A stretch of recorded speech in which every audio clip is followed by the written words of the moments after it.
Okay, Bismillahirrahmanirrahim. Once again, I'm Zahur Islam.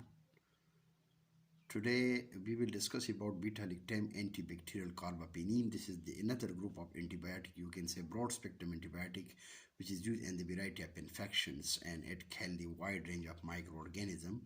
And this drug is used in hospital-acquired infection and severe immunocompromised patient, those patients whose immune system is weak, such as the condition is like this with neutropenia, decrease the neutrophil levels like in AIDS, acquired immune deficiency syndrome and cancer. So all these diseases and these kinds of disease, the patient immune system had become weak, so there may be a chances of infections. The best example of this group carbapenems are imipenems and meropenems. There are various side effects which are reported. These are, it may be in the form of seizure, in the form of GI irritation, gastrointestinal irritation, phlebitis and headaches. Carbapenem, this is the drug which can be administered through different routes like intram. It may be administered, it can be administered intramuscularly or intravenously. This is the general nursing care.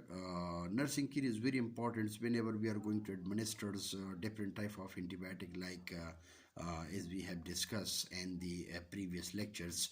So it is very important to take precautionary measurement how to assess and monitor for penicillin allergy. And beta-lactamase, as we know that penicillin at his high hypersensitivity. So those patients who have hypersensitivity, who are sensitive to penicillin group, so then we can whenever we are going to assess the patient, so it is very important to ask the patient that are you allergic from penicillins.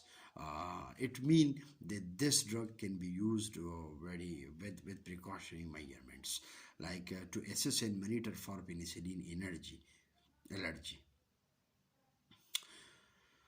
Another thing here, this drug can be cautiously administered. Penicillin is those patients who have taken penicillin without any problem and fast still have a chance of subsequent reaction with further doses. So it is also very important that especially in nursing care, we should monitor the renal and liver function test and intake output. So that is also very important factor that either the patient who is suffering from any liver dysfunctions or you can say the renal dysfunction, so it should be under investigations.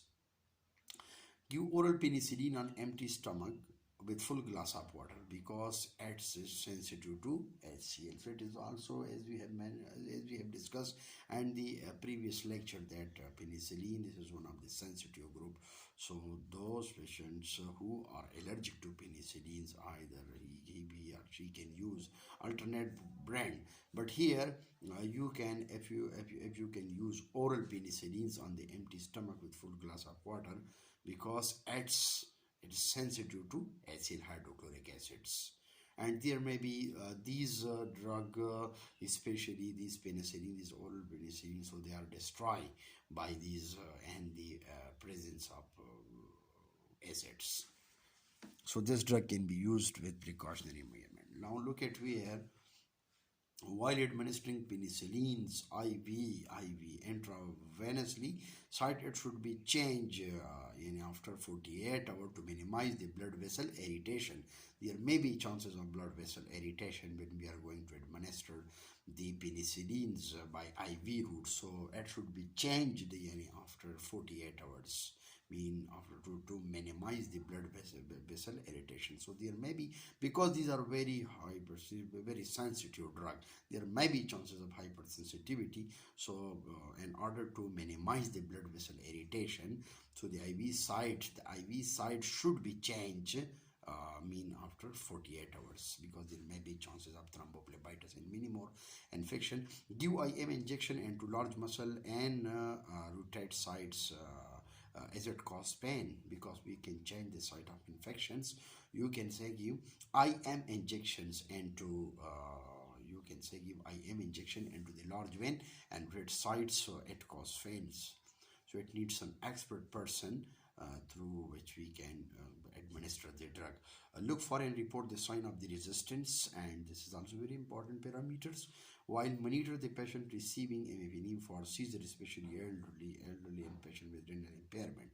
It should be also monitored that the patients who are receiving imipenem for seizure, let's suppose for seizures, especially in elderly and patient with renal impairment. If nausea appear with imipenem, so administration slow IV route. Especially in nursing care, it is also very important to dilute that drug, and then it can be administered slowly, that how the drug can reach to target sites, and the chances of toxicity will be minimized if this drug is administered slowly by IV route. Look at here, this is another antibiotic which is called sulfonamide. As we know that sulfonamide is basically, this is broad spectrum antibiotic, and there are some antibiotics and sulfonamides which are also bacteriostatic in nature. So it means maybe bacteriostatics, or you can say, and as well as bactericidals.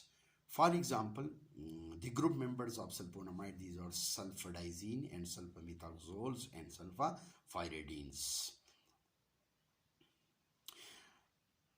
The mechanism of action or mode of action of sulfonamides, they are responsible, they can directly block or they can prevent, they cause inhibition of the folic acid which is required for the synthesis of bacterial DNA. So with the help of these drugs, with the help of sulfonamide, it has the tendency, it has the capability to prevent and to, or you can say, to inhibit the production of folic acid which is required for the production or for the synthesis of bacterial DNA. So in previous lecture we have discussed that there is just like a competition between the microorganism agent and you can say the drug and microorganism. Now if the microorganism become dominant, so we can say there may be chances of the infections, the chances of infection may be elevated. And let's suppose if the antibiotic become dominant over the microorganism, so it means that the antibiotic have some capability to show resistance against these pathogens. Now, where sulfonamides can use sulfonamide, they are generally used for pneumonia-like conditions, which is caused by pneumococcus bacterium, like dysentery and meningitis. So, this point is clear that sulfonamide, this is, you can say, sulfonamide, they are used in the treatment of pneumonia, dysentery, and multiple conditions like meningitis. So, these are the indication of this pharmacokinetics. Now there are some side effects which are reported if sulfonamides are given to the patient. So there may be chances of, you can say, nausea, vomiting, epigastric pain, and crystalluria. These are the side effects, you can say, these are predictables. Sometime whenever we are using different type of drugs, so definitely we can feel like nausea, vomiting, and epigastric pain, and crystalluria. If the urine is highly acidic, the sulfonamide may precipitate causing crystalluria. So you can say here there may be a chance of hypersensitivity reaction and hemolysis, rupturing of blood cells like red blood cell, white blood cells. So we can say now there are some you can say drug interactions. When we are going to administer two drugs simultaneously, it may increase, decrease, or cancel the effect of one another. No, here we have mentioned that sulfonamide, it enhances the effect of warfarin and phenytoin. Mean there are certain interaction between, if warfarin it is given in a combination with sulfonamides or phenytoin, so it will enhance its activity. So in drug interaction, sulfonamide is used with the warfarin and phenytoin. So it definitely enhances the effect of warfarin and phenytoin. While these drugs, the routes of administrations, how this drug can be administered per oral route. So it can be also administered topically, or you can say intramuscularly or IV. So these are the different routes of drug administration through which we can easily administer these drugs. And this is the nursing care for sulfonamides to assist for allergy with sulfur drugs. Yes, these especially these beta lactamases, most of the antibiotic, they are very sensitive, and there may be chances of hypersensitivity. So assess for allergy with sulfur drugs, so those drugs which contain sulfur group. So it is very important. So monitor strictly you can say intake output. Change might indicate effect on the renal function. Visually examine urine for the crystal. So these are basically nursing care. That what are the precautionary measurements which should be adopted whenever we are going to administer any kind of drug, any kind of agents. Monitor CBC periodically, complete blood count test, it is also very important. And struck and reinforce adequate hydration, so it should be also checked. There may be chances of hydration, water loss. And instruct the client to avoid foods such as those containing vitamin C that produce acidic urine. And simple, you can say you should also instruct the client or the patient to avoid the food which containing vitamin C, because vitamin C, they are responsible to produce acidic urine. So there may be chances of acidity, so then vitamin C, it should be you can say avoided. Administer on empty stomach with full glass of water. However, if GT irritation occur, can administer with food. It can be administered on empty stomach with full glass of water. However, if there is GT irritation, so then you can administer that food in a combination. And if with food, so the chances of irritation must be minimized.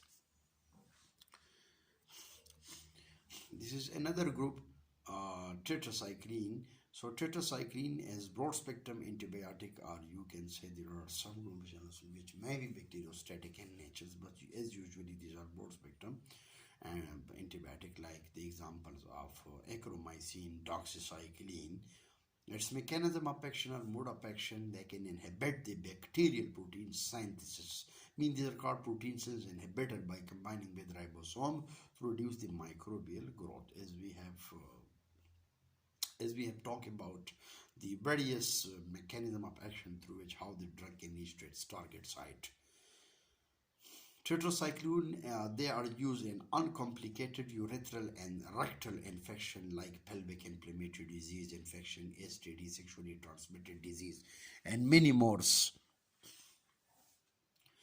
These are the various side effects which are reported by the literature review.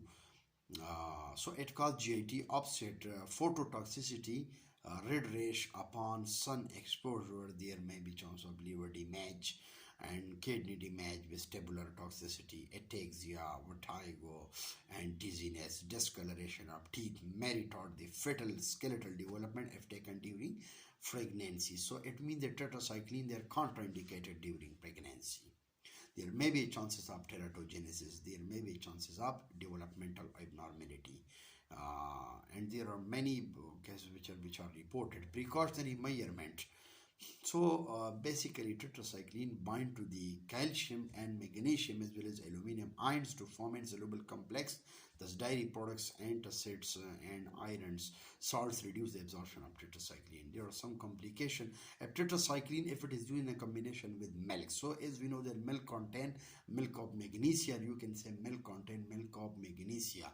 So magnesium hydroxide, so it contain calcium. Milk contain calcium, and this calcium it form insoluble complexes, and mean that whenever the tetracycline, if it is used in a combination with milk, so it will directly reduce the absorption of tetracycline. So it means due to formation of insoluble complex, and the absorption of the drug will automatically reduce.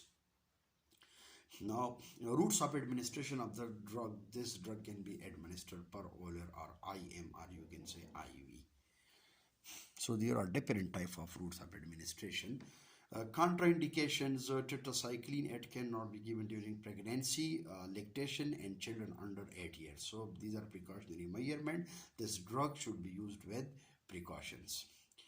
Now, what is the nursing care for the tetracycline? So tetracycline, it can be administered with food. It can be administered with food while giving IM injection. So you can rotate, you can change the site.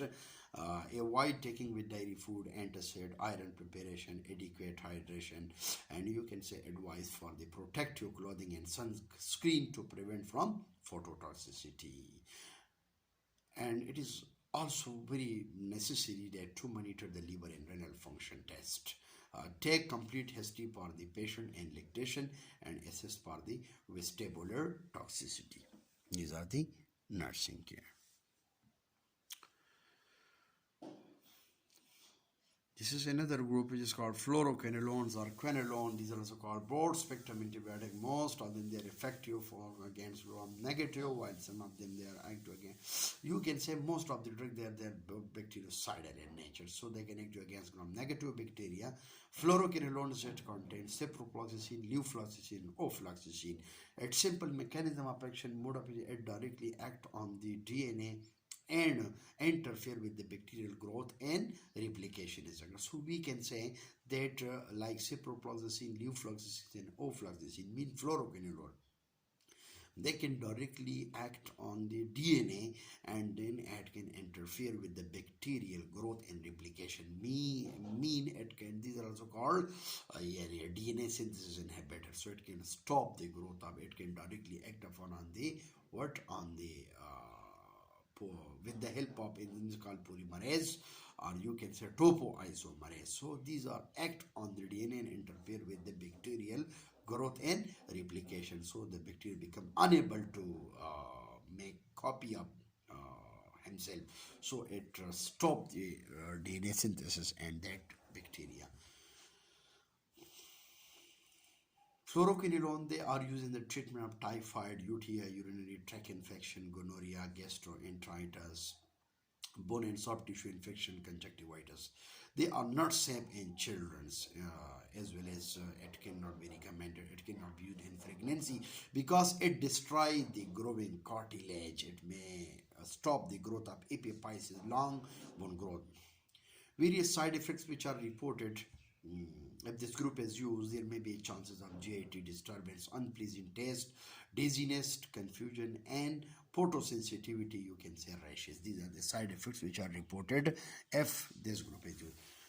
General classification of fluoroquinolone. Fluoroquinolones, there are fourth generation is I have mentioned in this slide. And first generation antibiotics, cyanoxazines, naltrexone, and oxalic acid. While in second generation, ciprofloxacin, enoxacin, fluoroxacin, limifloxacin, levofloxacin, norfloxacin, ofloxacin, rofloxacin.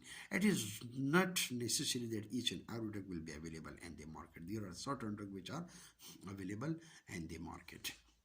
While in third generation, getafloxacin and you can say gripafloxacin, phasofloxacin, sparfloxacin, and tesofloxacin. While in fourth generation, clinafloxacin, gemifloxacin, moxifloxacin, and trofloxacin, they are present. Inshallah, and next lecture we will discuss about the other agents. Thank you so much for watching this video.